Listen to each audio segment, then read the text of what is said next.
இது அம்மாவா இல்ல அம்மா உருவத்துல இருக்கிற அந்த நாகமா? யாருன்னு தெரியலையே.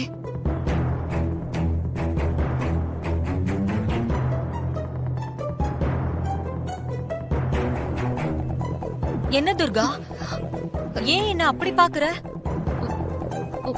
ஒண்ணும் இல்லம்மா. என்ன வழியில பாத்துட்டு மாப்பிள்ளைய நான் கோயிலுக்கு கூட்டிட்டு போனதா சொன்னேன். அப்புறம் நீ பாட்டுக்கு கிளம்பி வந்துட்ட. என்னமா ஆச்சு உனக்கு? அம்மா, நீங்க எப்படி இங்க வந்தீங்க? உன்னையும் மாப்பிள்ளையும் தேடிதான் வந்தேன்.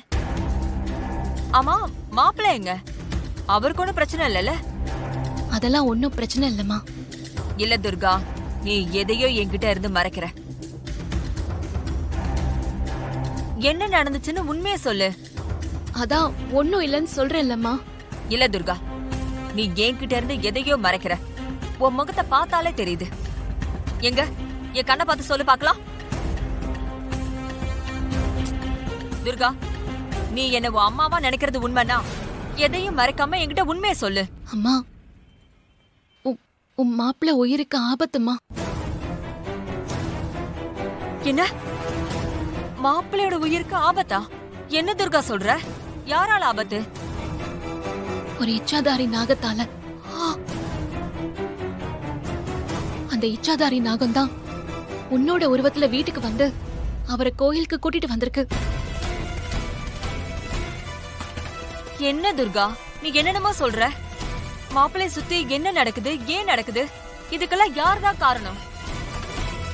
இதுக்கெல்லாம் காரணம் அந்த தாராதாமா. எல்லாமே அந்த தாராவோட வேலைதான். என்னம்மா சொல்ற?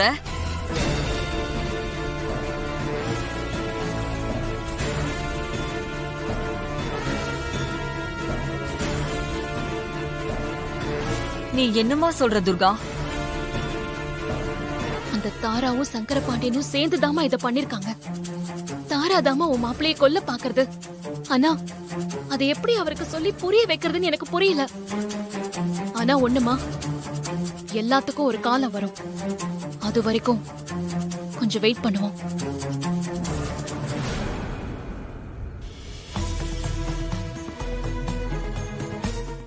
கண்டிப்பா அந்த துர்காவுக்கு நம்ம மேல டவுட் வந்திருக்கும். அவ கிடக்குறா விடு, அதெல்லாம் நாம பாத்துக்கலாம். நாகஜோதி, நான் ஏற்கனவே சொல்லிருக்கேன்ல, அந்த துர்கா உடம்புக்குள்ள இருக்கிற மாறி தெய்வ சக்தி உள்ளவன். எப்படி கரெக்டா அவ புருஷனை காப்பாத்துறதுக்கு ஓடடி வந்துட்டா பாத்தல. இனிமே நீ ரொம்ப ரொம்ப ஜாக்கிரதையா இருக்கணும். நல்லா கேட்டுக்க நாக்ஸே, இது செகண்ட் அட்டெம்ப்ட்.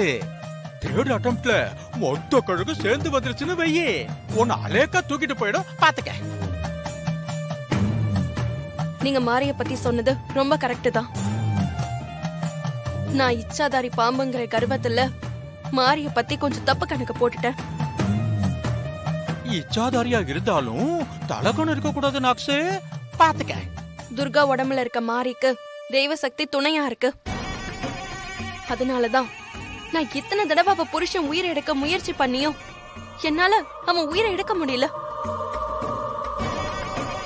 ஒவ்வொரு தடவையும் ஏதோ ஒரு விதத்துல மாறி வந்து காப்பாத்திக்கிட்டே இருக்கா.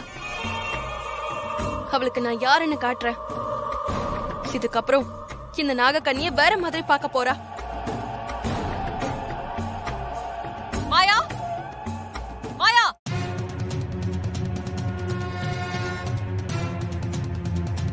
மாயா எங்க இருக்க? வெளியில வா. என்ன ஆணவம் பாருங்க சிஸ்டர். யார் சிஸ்டர் ஹால்ல நின்னுகிட்டு தைரியமா உங்க பேரை சொல்லிக்கிட்டு மாயா மாயான்னு ஏலம் விட்டுக்கிட்டு இருக்கா? யாருன்னு தெரியலையே. மாயா எங்க இருக்க? வா வெளியில. நீ வரியா இல்ல நான் உள்ள வரட்டுமா? ஐயோ வாங்க சிஸ்டர், போயிடுவோம். இல்லனா உள்ள வந்து உங்களை வெளுத்துற போறா. வாங்க போயிடலாம். நீ இங்கே இரு, யாருன்னு பாத்துட்டு வந்துறேன். போங்க.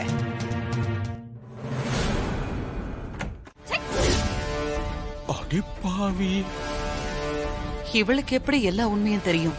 ஒருவேளை துர்கா இவகிட்ட எல்லாத்தையும் சொல்லிருப்பாளோ? ஏய், மரியாதையா பேசு. என்ன ஏன் வீட்லயே வந்து நின்னுகிட்டு ஏன் புள்ளைய கொல்ல பாக்குறேன்னு ஏன் மேலேயே பழி போட்டு பேசுறியா? என்ன நினைச்சிட்டு இருக்க உன் மனசுல? அதெல்லாம் மாப்பிள்ள சூர்யா கொடுக்கிற இடம் தான் மாதாஜி. மாப்பிளைக்கு இவனோட பொண்ணு மேல இருந்த கோபம் குறைஞ்சிருக்கு. அதனால இன்னொரு பொண்ணோட கல்யாணத்தை அவன் முன்ன நின்னு நடத்துறான்ல, அந்த தைரியத்துலதான் இவன் உங்களை பத்தி தப்பா பேசுறான். நான் ஒண்ணு தப்பா பேசல. உண்மையதான் பேசிட்டு இருக்கேன்.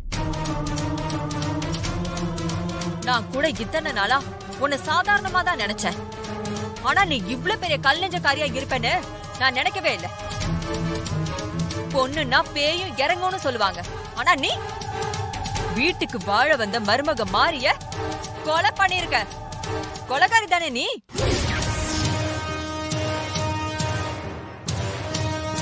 உன்னை பத்தி எனக்கு எல்லா விஷயமும் தெரியும். நீ எதுக்கும் துணிஞ்சவன்னு எனக்கு நல்லா தெரியும். இருந்தாலும் இப்ப சொல்றேன், நல்லா கேட்டுக்கோ. என் பொண்ணும் மாப்பிளையும் சந்தோஷமா வாழணும்.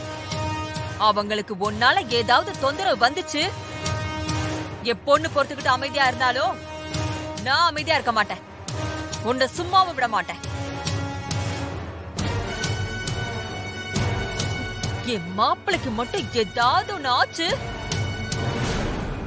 அதுக்கப்புறம் இந்த சரஸ்வதியோட இன்னொரு முகத்தை நீ பாப்ப. ஏய், கேவலம் 5க்கும் 10க்கும் ஊறுகாய் போட்டு கடக்கடியா ஏறி விக்கிற நீ என்ன பார்த்து கை நீட்டி பேசுறியா? இந்த பார், ஊறுகாய் வித்தாலும் உண்மையா உழைச்சு நேர்மையோட வாழ்றவனா. உன்ன மாதிரி நம்பிக்கை துரோகம் செஞ்சு பாசம் வச்சவங்களே கொலை பண்ணிட்டு அந்த சொத்தை எல்லாம் அடையணுங்கிற தப்பான புத்தி எனக்கு கிடையாது. இத பார், இன்னொரு தடவை என் மாப்பிளைக்கு ஏதாவது ஒண்ணு ஆச்சு, அப்புறம் நான் சும்மாவே விட மாட்டேன். உன்ன ஜாக்கிரதை.